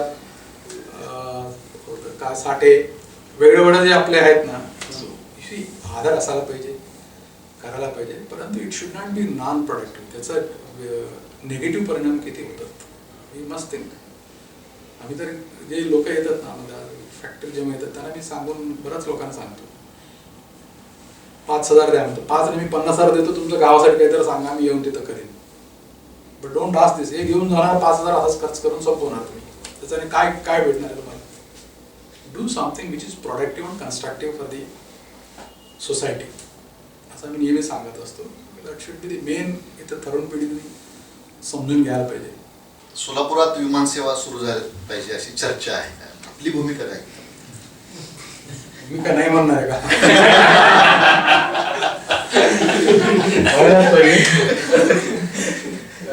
म्हणजे मी जेव्हा मी सुरुवात केला व्हायलाच पाहिजे म्हणून, I was the first person to say that. जो जेव्हा तो किंगफिशर चालू झाला होता, 2000 सीटचा लेटर्स तयार करून दिला होता किंगफिशरला, प्रत्येक असोसिएशनला, वकिलाचं असोसिएशन, डॉक्टरांचं असोसिएशन, व्यापाऱ्यांचं असोसिएशन, प्रत्येकाचं लेटर घेऊन दिलं होतं त्यामध्ये चालू असताना. तेव्हा कसा होता, people use to say it's a rich man facility, श्रीमंतांचं साठी म्हणून. आता तसं राहिलेलं म्हणजे की इट हॅज बिकम एसेन्शियल, प्रत्येकानंच पाहिजे. 2000-3000. आता आज तुम्ही AC मध्ये जाताय 1800-2000 देऊन तो फर्स्ट क्लास एसी म्हणजे सोलापूरचा सिद्धेश्वरचा जरा बघितलं ना, सर्वप्रथम फर्स्ट एसी बंद होतोय, सेकंड एसी बंद होतोय, मग नंतर बाकीचं येतं. दिस इज दी सिच्युएशन टुडे. तो ते यायलाच पाहिजे. इनडायरेक्ट भरपूर बेनिफिट्स आहेत. नाही कधी बोलले तर लोक हसतात, हा याच्याने काय होणार आहे, तसं नाहीये. It is very important. I can tell you lot of the examples also. जेव्हा हॉटेल चालू केलं त्याचं consultant we have selected all नामवंत कन्सल्टंट्स आहे. इवन आर्किटेक्ट जो होता देशातला टॉप 8 पैकी आम्ही एक निवडलेला आहे. Even your interior lighting consultant जो होता फिरोत्तमा म्हणणारा एक लेडी होती. She does consultancy for the T V serials. एका सीनला कुठं लाईट किती पाहिजे, कसा पाहिजे ते सांगणारा तो. बाकी इंटिरियर जो लँडस्केपिंगचा जो कन्सल्टंट आहे ते सगळे तुमच्या फॉरेन एम्बॅसीज ऑफिसेस आहे त्याच्यामध्ये काम केलेला लेडी आहे. कोहली म्हणणार एक पंजाबी लेडी होती. असंच these consultant they were not willing to visit Solapur, saying that तुमच्याकडं हे नाही आहेत, फ्लाईट नाही आहेत. आणि even you can see the architect एवढं मोठ्या बिल्डिंगला 2दा व्हिजिट केलं. असिस्टंटला पाठवलं पण ही हॅज नॉट व्हिजिटेड. एकदा त्यांना तेही सांगून साहेबांचाच मित्र होते ते, शिंदे साहेबांचा मित्र ते, ओरडासाठी सांगितलं त्या ओरडा असतात या मग ओरडा त्यांना दाखवून पाठवलंय. दुसरं एकदा इव्हन इनॉग्रेशनला पण त्यांनी येऊ शकला नाही. कारण किती सांगितलं तर आज सुद्धा. आणि आय टी सारखं आपण म्हणतोय, आय टी कंपनी काय येत नाही, झालं की येईल का, हे झालं की होणार आहे का, असं तसं नाही येत. ती सुरुवातच दिसून होतं. आता मी आहे सांगणारे काय ओनर सांगणार आहे. समजा इन्फोसिसचा सीईओ आहे तर म्हणणार अरे somebody said Solapur is a good for the IT industry, can you go and visit. तो जाणार आहे आपल्या सिस्टमवर, लगेच काय बघणार आहे, तिकीट बुक करणार ते बघणार. फ्लाईट नाही आहे तर फ्लाईट नाही आहे त्या मोमेंटपासून तो कारण शोधणार आहे. बॉसला काय सांगू मी, नाही जायचं मला. तिथूनच सुरुवात असते. Sir I check something wrong with that city, नहीं तो बहुत लोग अभी तक जाते थे, so I don't think it is the right time we should go to that city. समजा फ्लाईट एखादा चांगला हॉटेल त्याला दिसला लगेच बुक करतात, बरोबर बायकोला पण म्हणता येतं का आपण एकदा जाऊन येऊ. दिस इज द सिच्युएशन. मग सुरुवात झाल्यानंतर ते न्यू अंडरस्टँड कुठल्या लोक कंपनीला प्रॉफिट नको. ऑल IT इंडस्ट्री इथं चालू झालं की त्याला मिनिमम 20% प्रॉफिट मध्ये चेंज होतो. याचं कारण असं आहे, सोलापूरचाच मुलगा पुण्याला गेले की त्याचा अपेक्षा वाढतोय, 30,000 40,000 पगार. तोच मुलगा इथं आला तर 15-20,000 मध्ये काम करतोय. तसं आपल्याकडे भरपूर आहेत. आता 2 ट्रेन जातात फुल आपलं सोलापूरचाच मुलं आहेत. And not only that, you see पुण्यामध्ये एव्हरी 3rd पर्सन, सोलापूरचा every 3rd person will say माझा पुण्यात फ्लॅट आहे. Why? Because we don't have that. आणि दुसरं एक मला म्हणजे हास्य वाटेल म्हणजे मी सांगितलं तर young generation also why they are not staying here. Not only this, पहिल्यासारखं राहिलं नाहीये. त्यांना एंटरटेनमेंट पाहिजे गावात. एखादा मॉल, मल्टिप्लेक्स जाण्यासाठी तुमचा फ्लाईट. हे मॉल मल्टिप्लेक्स कधी येणार आहे? तुमचं हे बेसिक इन्फ्रास्ट्रक्चर झाल्याशिवाय काही येणार नाही. So that is very important. तुम्हाला फ्लाईट येणं गरजेचंच आहे. परंतु तुम्ही जे म्हणता आता चिमणी, आय विल नॉट से चिमणी पाडा असं म्हणणार नाहीये. कारण बिईंग अन इंडस्ट्रियलिस्ट एक इंडस्ट्री बंद करायचा मी कधी म्हणणार नाही. परंतु इथली नेते मंडळी किंवा right of the chief minister म्हणा, डेप्युटी चीफ मिनिस्टर म्हणता, मी एकच सांगू इच्छितो, एवढे मोठे मोठे प्रश्न तुम्ही सोडवता बसून. दिस इज व्हेरी स्मॉल थिंग. बसून तिथं 50 कोटी देता म्हणताय, कुठं बोरामणीला देतो, हे देऊ ते देऊ म्हणतात. तर 50 पैकी तुम्ही तिथं बसून टेक्निकली 5-10 कोटी दिले तर चिमणी खाली करून करता येईल का, शिफ्ट करता येईल का, त्या ऍडमिनिस्ट्रेशन बरोबर बसून हे करता येईल का, असं बघून थोडं काढा ना. कोणालाही पडलेलं नाही. Nobody wants to do that. पाडणं एकच आहे का? It's not that you should break it. हे म्हणतात अरे एवढं फ्लाईट्स उतरतात, हे काय जात नाही. त्याचंही सांगतो तुम्हाला. I just spoke to the one of the airlines. म्हणलं साहेब आमच्याकडं मोठ्या फ्लाईट्स पण उतरलेत का, तुम्ही अलायन्स एअरलाईन म्हणणारा प्रकार होता, ते आपला सर्वेसाठी आपल्या हॉटेलमध्येच उतरले होते. तेव्हा डिस्कस झालं. त्यांचं म्हणणं असं होतं, बघा एखादा गाडी तुम्ही घेऊन जाता, खेडेगावमध्ये तुम्हाला एक लग्न होता, असं फिरून जाताना किती केअर घेऊन जाता तुम्ही. मग त्याच एसटी ड्रायव्हर, चालू ड्रायव्हर असतो, रोजचा ड्रायव्हर असतो, तो जाऊ शकतील का? Same thing. Once in a while कोणी येतात असेल तर तो प्रायव्हेट स्वतःचा काळजी घेऊन जो उतरतो, तो रोज सकाळी संध्याकाळी उतरायचा असेल तर तो कोण बघणार त्याचा? 100 पायलट्स अपॉइंट केलेले असतात त्या कंपनीमध्ये. Everybody will not be that much expert to do all this things. म्हणून त्यांना काळजी घेणं गरजेचं आहे. आता उद्या एखादा ऍक्सिडेंट झाला तर म्हणणार आहे कोण सांगितलं तुला उतरायला, असंच म्हणतात. So that is a very, it is compulsory required safety point of view. गरज असेल तर ते मॉडिफिकेशन करायला पाहिजे. आणि बंद व्हायला असाही म्हणत नाही. काय शेतकऱ्यांचं मुला IT मध्ये जावा, त्यांचा प्रोग्रेस व्हावा असा नाही का? जसं सागर कारखान्याचा शेतकऱ्यांचा आपण बोलतोय, त्याचा एम्प्लॉईचा विषय बोलतोय. So can't we see that their children also need some development for the Solapur. सो असं विचार करून इथले नेते मंडळी किंवा state administration, they should think and they should come with a solution and they should start. चालू होत नाही असा विषय नाही आहेत, होऊ शकतात. त्यांनी तोडगा काढला तर होऊ शकतात. आता एकमेकाचा इगो इश्यू करून सारखा असाच करायचंय. सर आता विमान सेवेचं सांगितलं की त्यामुळे तर उद्योजक येत नाही. अजून काय करण्यात की सोलापुरात इंडस्ट्री का वाढत नाही? इंडस्ट्री वाढत नाही कसं म्हणताय तुम्ही? बेसिक इन्फ्रास्ट्रक्चर करून द्यायचंय. आणि दुसरा तो मागा एक म्हणला, आत्ता हल्ली एक 4-5 महिन्यापासून मी ऐकतो, मी I am also on the industry असोसिएशनमध्ये, आमच्या इंडस्ट्री असोसिएशनमध्ये सारखा चर्चा होतात. हे जे पट्टी मागणारे फुकट पैसे पाहिजे असणारे लोक वाढलेत, त्याचं काही शंका नाही. हे मागचा एक 6-7 महिन्यापासून चालू झालं आहे, भरपूर चालू आहे. माझ्याकडे ते भरपूर रेकॉर्डेड मेसेजेस आहे. काही बोलतात, कसंही बोलतात, आम्हाला पैसे पाहिजेच असं करून. That one need to attend. आधी ॲडमिनिस्ट्रेशनमध्ये होता, आता मला I don't know, because of this partnership government असल्यामुळे थोडा लूज झाला का असं वाटतंय कधी कधी. आणखी सोलापूर एंटायर स्टेट असं दिसतोय, एकमेकाचं त्यांचं स्वतःच सांभाळायचं याच्यामध्ये राहिले. They don't have the time to look at the solving the problems असं वाटतंय. लूम्स आपले बंद पडत आहेत सोलापुरातले आणि हैदराबादला जात आहेत, अशी एक चर्चा आहे. आय डोंट थिंक हैदराबादमध्ये याच्यापेक्षा चांगलं असेल, मी तरी म्हणणार नाही. मी तिथला असला तरी तर गेल्यावर तुम्ही 2-4 महिन्यात केलं तर मग तुम्हाला समजेल. कुठेही तुम्ही अपेक्षा काय, जे सबसिडीचा वगैरे जो अपेक्षा असतो ना, एक लिमिट असायला पाहिजे.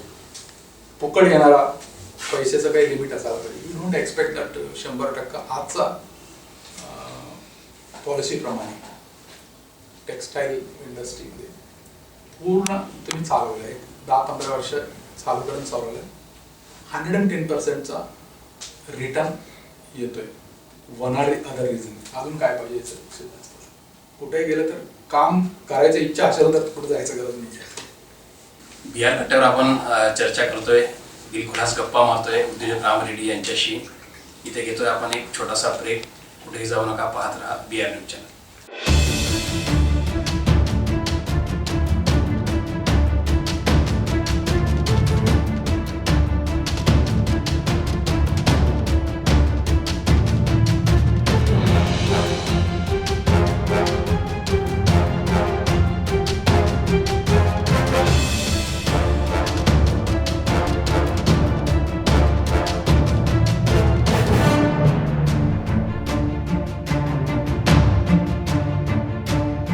बिहार कट्ट्यावर आपल्या सर्वांचं पुन्हा एकदा स्वागत. उद्योजक राम रेड्डी यांच्याशी आपण गप्पा मारतोय. अजून प्रश्न तराला सुरुवात करूया मनीष सरांच्या प्रश्नापासून. सोलापुरात एक चर्चा कायम असते की आपल्या बालाजी अमाइन्स असेल किंवा बालाजी हॉटेल असेल, सर्व त्यामध्ये सुशीलकुमार शिंदे साहेबांचे शेअर्स आहेत, तर ते खरं आहे.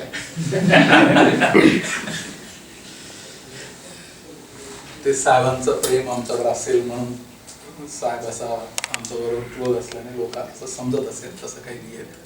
तुमच्या माहितीसाठी सांगतो, हा एक पब्लिक लिमिटेड कंपनी आहे, लिस्टेड कंपनी आहे. म्हणजे 30 वर्षापूर्वी चालू झालेले, बऱ्याच लोकांनी इन्व्हेस्ट केले. तुम्हाला ते सांगायचं राहिले लिस्टेड कंपनीमध्ये कसं असतात. 30 वर्षापूर्वी ज्यांनी 1 रुपये गुंतवले त्याचा 3-3.5 हजार रुपये झालेले. आणि मागच्या महिन्यात मला कमीत कमी 10 फोन आला असतील, आम्ही करोडपती झाले म्हणून. त्याच्यामध्ये इन्व्हेस्ट केलं बऱ्याच लोकांना. It's happy to say that lot of people have invested and they got the good return. This is in addition to the dividend. मागच्या 30 वर्षापासून आपण डिव्हिडंड देतोय, ते सोडून आज व्हॅल्युएशन एवढं झालेलं आहे. पहिल्या काळामध्ये आपण जी कंपनी संदर्भात माहिती सांगितली, तर त्याचा एक परिपाक असेल. फोर्ब्समध्ये आपली कंपनी जी आहे ती 18 क्रमांकावर लिस्टेड झाली, फोर्ब्समध्ये आपलं नाव आलं, तर त्या संदर्भात काय सांगाल? फोर्ब्सचं कसं आहे, मलाही पहिल्यांदाच माहिती झालेलं आहे. कसं असतं, मला एवढंच माहीत होतं की इंडिव्हिज्युअल पर्सन्स, जे श्रीमंत लोकांचा फोर्ब्स यादीत असतात, परंतु हा डिफरंट आहे. आशियातला कंपनीबद्दल आहे ते. There are 200 companies in total एशियामध्ये, त्यातल्या 22 कंपन्या भारतातल्या आहेत जे फोर्ब्स यादीमध्ये आलेलं. तो आपला 7वा कंपनी होता त्याच्यामध्ये. I am happy that. त्याचा बेसिक मूल्यांकनावर असतो कंपनीचा जो मूल्यांकन जो असतो, आणि बाकीचा 3-4 रिझन असते. First reason is how much you paid to the investors. आणि एक जसं मी मागं सांगितलं, 1 रुपये इन्व्हेस्ट केले एवढा आलेला आहे. आणि टोटल शेअरचा व्हॅल्युएशन जो मूल्यांकन जो म्हणतो ना आपलं, इट वेंट मोर दॅन 15,000-16,000 करोडपर्यंत गेला होता total valuation of the company basic on the share value. So त्याच्यावरून ते आलेलं आहे. आणि second thing, return to the share holders. बाकी how you behave, what is your financial discipline with your suppliers, your customers. That is also another important thing which they take into the consideration. Sir, कोरोनामुळे आपल्या उद्योग जगतावर काय परिणाम झाला? जास्त काही झालेलं नाही आहे. एकच दुर्भाग्य असं आहे की आमचा 1-2-3 कामगार वारलेत रुरल एरियामधले. तेही आम्ही वाचवले असता. त्यांनी ना सांगता कुठंतरी खेडेगावात कुठंतरी हॉस्पिटलमध्ये ॲडमिट झाले. मग पूर्ण सिरियस झाल्यानंतर मग फोन केला, साहेब कुठं जाऊ दे असा. कारण काय, आम्ही we have taken care of all the employees. आम्ही स्वतःचं एक कोविड सेंटर तयार केलं होतं हॉटेलमध्येच, बाजूलाच एक 60 बेडेड सेंटर तयार केलेत. आणि सगळे एम्प्लॉईला ज्यांनाही पॉझिटिव्ह आले लगेच तिकडे शिफ्ट करायचे. आणि त्यातलं ते एव्हरीडे मॉर्निंग इव्हिनिंग चेक करायचे. मेडिसिन वगैरे, even food from the 5 star hotel, म्हणजे आमच्याच हॉटेलमधून जेवण द्यायचं त्यांना. आणि ज्यांना ज्यांना वाटला त्यांना हॉस्पिटलमध्ये शिफ्ट करणे, असा आम्ही करून हे केअर घेतले. पण ते 2-3 employees we could not save their life, that is only. Otherwise on the production side we have not seen much of the problem. कारण काय, एम्प्लॉईज जसं वाटले तसं they have come on the duty. We have taken the review and we used to discuss with the employees time to time. आम्ही त्यांना सांगायचे हे आपला कर्तव्य आहे. आपण समजा प्रोडक्शन बंद केलं, याचा परिणाम काय असू शकतो असं आम्ही वेळोवेळी मीटिंगा घेऊन सांगायचे आमच्या एम्प्लॉईजना. म्हणून सगळे एम्प्लॉईज यायचे. सुरुवातीला थोडं प्रॉब्लेम केले येण्यासाठी, पण नंतर काही प्रॉब्लेम नाही. It went very well. थोडा 5% तिकडे तिकडे, but we were on the track. Ram Reddy यांना काय छंद आहेत? काही तर व्यंगचित्र काढत होता आपण असं काढत होता मी जेव्हा, तेच म्हणतो ना, when I was in 9th 10th तेव्हा मी व्यंगचित्र काढायचं तेलुगूमध्ये. त्याचाच परिणाम म्हणायचं. मी जे पत्रिका काढलेत, व्यंगपत्रिका, मासिका, आणि सारखं जायचं तिथला काय म्हणतात, वर्तमान कार्टूनिस्ट असोसिएशन, म्हणजे जे यंग, जुना नाही, एकदम यंग नवीन येतात ना, त्यांच्यासाठी एक असोसिएशन, त्याचा मी सेक्रेटरी होता 1-2 वर्षासाठी. आंध्र प्रदेशचं पूर्ण आणि तेव्हा करायचं इवन त्याचं डिफरंट काय म्हणतात त्याला दुनियाही डिफरंट आहे मीडिया आणि युअर मॅगझिन आर्ट म्हणजे कसं आहे त्या काळात 2 सिरियल चालू केलं होतं मी काय म्हणता I don't know what you say नाशिकमध्ये एव्हरी मंथ तो सिरियल घ्यायचे एक नामवंत रायटरचा आणि नामवंत म्हणजे कसं असतं तुम्हाला माहिती आहे आम्ही पडतो एकदम लहान नवीन आय यूज टू गो त्यांचं घरी बाहेर बसवायचं आता राहिलं थोडं म्हणजे येऊन द्यायचे असं करून चेंज करून आणायचे त्यांचा हा फेमस होता आधी त्यांचा अर्धा पिक्चर आलाय त्यांचा मी मासिक ते छापलेत आपण तेलुगू मूवीज आल्या त्यांचा मन्नन शारदा म्हणणारा एक होता आणि वासर्डी सीतादेवी मंदिर दोघं एकदम सिनियर रायटर्स होते त्यांचा so that is only I regret today त्याच्यामध्ये गेलं तर आधी मी एक म्हणू शकतो जो जेवण देऊ शकला नसता कारण काय I have seen many people they all gone into different fields काही लोक आता TV सिरियल्समध्ये डायरेक्टर म्हणून काम करतात माझ्याबरोबर होते व्यंगचित्र काढलेत काही लोक स्टोरी रायटर्स झालेत काही लोक प्रोड्युसर्स झालेत पण ॲज इट इज व्यंगचित्रकार म्हणून फार मोठा श्रीमंत झाला तर कोणी दिसेल त्याचं फक्त नाव केलेत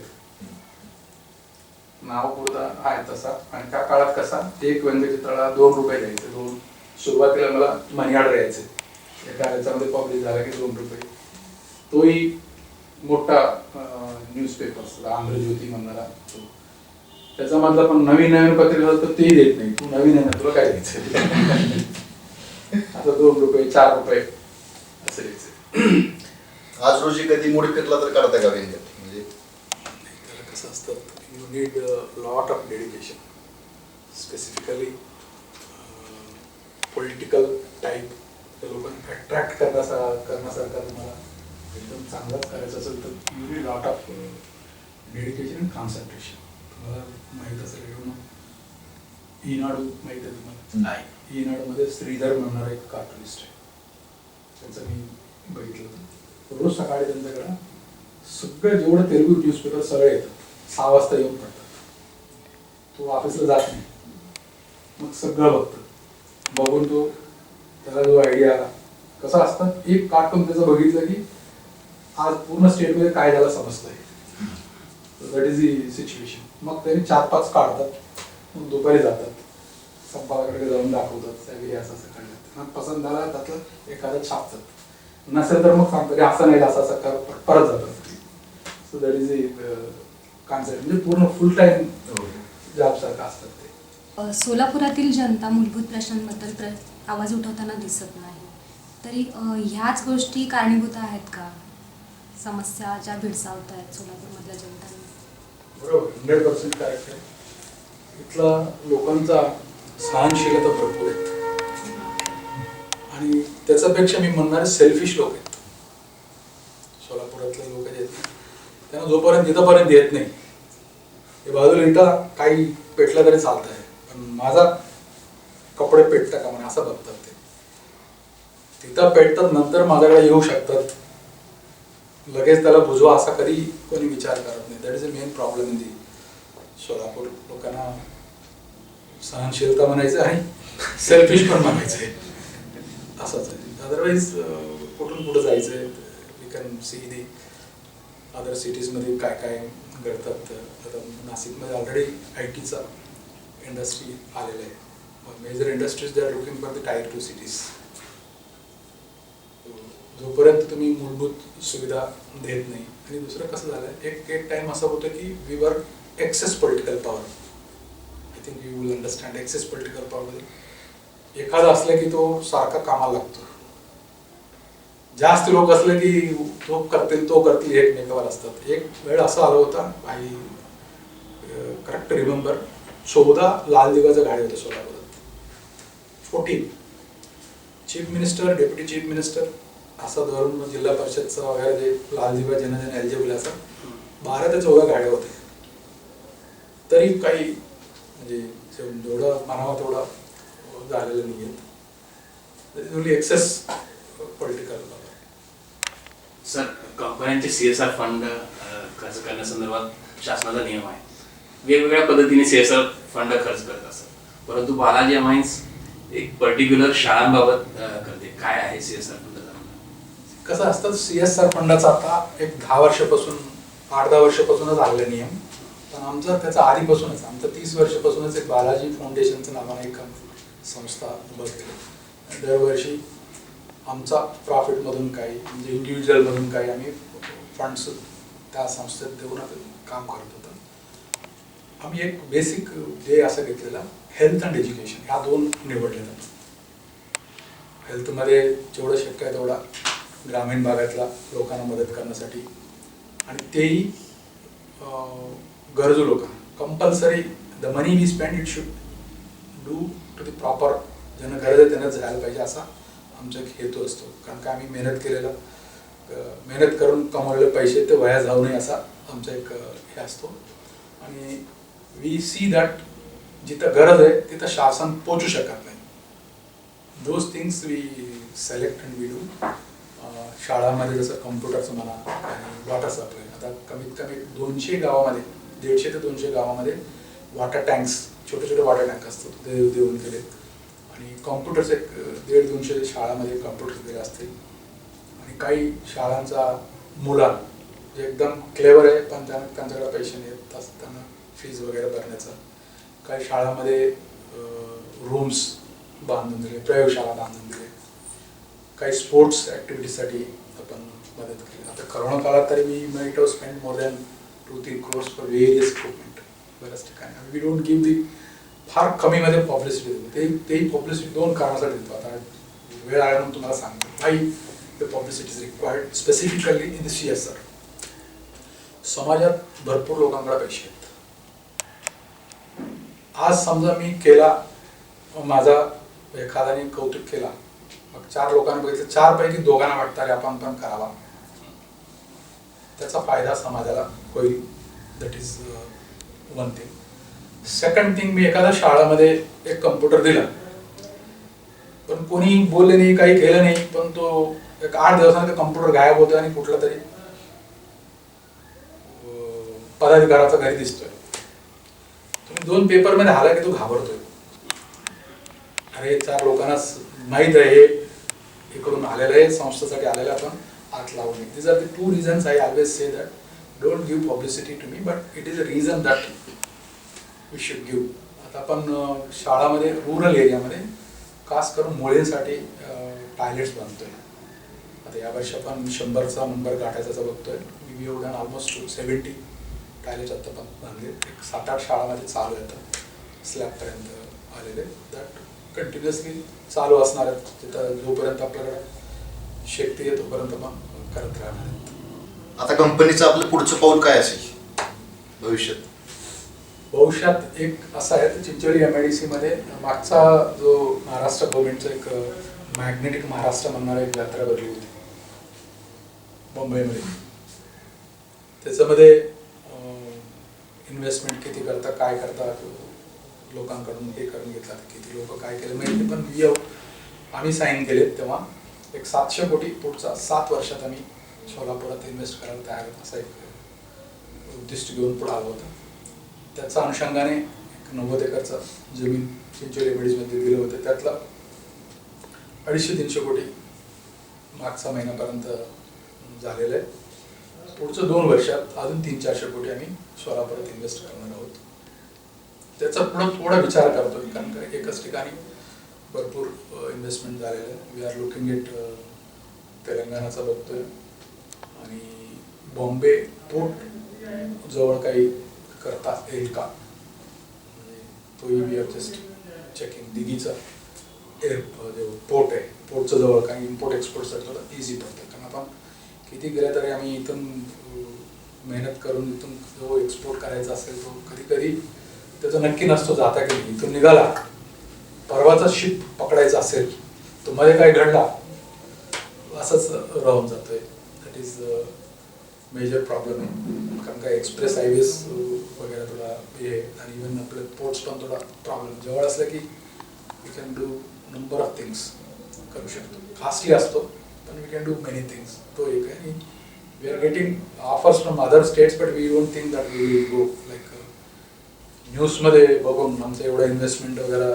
जो जसा CNBC मध्ये वगैरे येतात ना, ते बघून तामिळनाडू गव्हर्नमेंटचा 2-3 फोन आला आहे. त्यांच्याकडे चांगलं आहे, ते हॅव गाईड म्हणणारे एक डिपार्टमेंट उघडले which is headed by one IAS officer.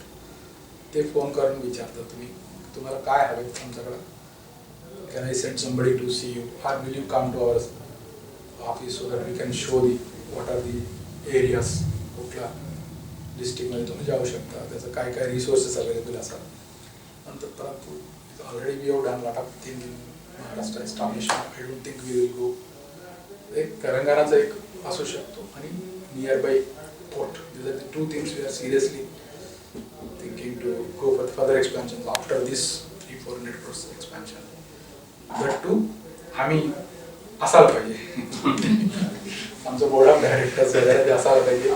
कसं असतं कुठल्याही याच्यासाठी next generation should come forward. Also important. Sir, तुम्ही जगभरामध्ये फिरत असताय, तुमच्याकडे मजुरांपासून ते पार ज्यांनी हाय डिग्री शिक्षण घेतली सगळीच लोक आहेत.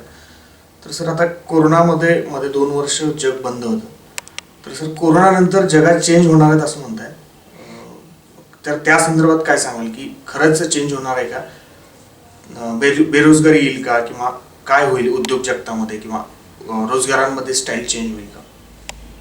असं काही नाही आहे, परंतु त्याचा यू लर्न मेनी थिंग्स. जसा वर्क फ्रॉम होम बनणारा जो तोच आहे ना तुमचा प्रश्न, बट त्याच्याने काही फरक पडणार नाही, काम असणारच. Only thing is you will have the less overheads. आता तुम्ही घरी बसून काम करत असेल, तुम्हाला भाडा कसाला लागतं ते येणं जाणं, तेवढं त्यांनी कपत असेल तर you should be happily accepted. बऱ्याच लोकांचा even I have scene that they have saving in the dressing also. बघितलं असेल सोशल मीडियामध्ये, एवढंच खालचं छेटीमध्ये पण काम करतात लोक सध्या. So this are all, don't take it negative, but it's a positive thing that is a lot of national saving आहेत. जसं तुम्ही रोडवर गेले, तुमचं पेट्रोल किती जातोय, लाईट किती जातोय, this are all you are saving it. आणि ते same workman you can use for the other sources. I don't think that there will be any problems. जसा सोल्युशन्स आहे तसं नवीन टेक्नॉलॉजी पण यायला लागले, नवीन अल्टरनेट ऑपॉर्च्युनिटीज पण यायला लागलेत. मला तरी असं वाटत नाही. मला हे बघितलं असेल, इन्सेंटिव्ह एक नवीन डिक्लेअर केले आत्मनिर्भर भारत अंतर्गत गव्हर्नमेंट ऑफ इंडियाने. बऱ्याच फार्मास्युटिकल इंडस्ट्रीज ते पुट अप द पेपर्स नवीन एक्सपॅन्शनसाठी. आपल्याला काय वाटतं, एवढंच दिसतं आपलं सोलापूर, आपला जिल्हा, आपला स्टेट, परंतु दुनियात भरपूर आहे जे आपण बघायचे, आपण करायचे. People do not know that our country is depending lot of things on the China, foreign कंट्रीजवर डिपेंड आहे. ते सगळे डेव्हलप करायचं. केमिकलमध्ये तर ते चालू झालेले. More than 70% we are importing. फार्मास्युटिकलमध्ये एक रॉ मटेरियल आम्ही दिले, बरंच रॉ मटेरियल त्याचं सपोर्टिंग चायनाचं आलं नाही म्हणून बंद पडतंय. त्याचा परिणाम त्याचा बंद पडतोय, माझाही बंद पडतो, कारण का त्याला लागणारे माझाही रॉ मटेरियल जातो त्याच्याबरोबर. So now the people have started doing the R&D alternate to the, you will see in the coming 2-3 years lot of new industries will come alternate to.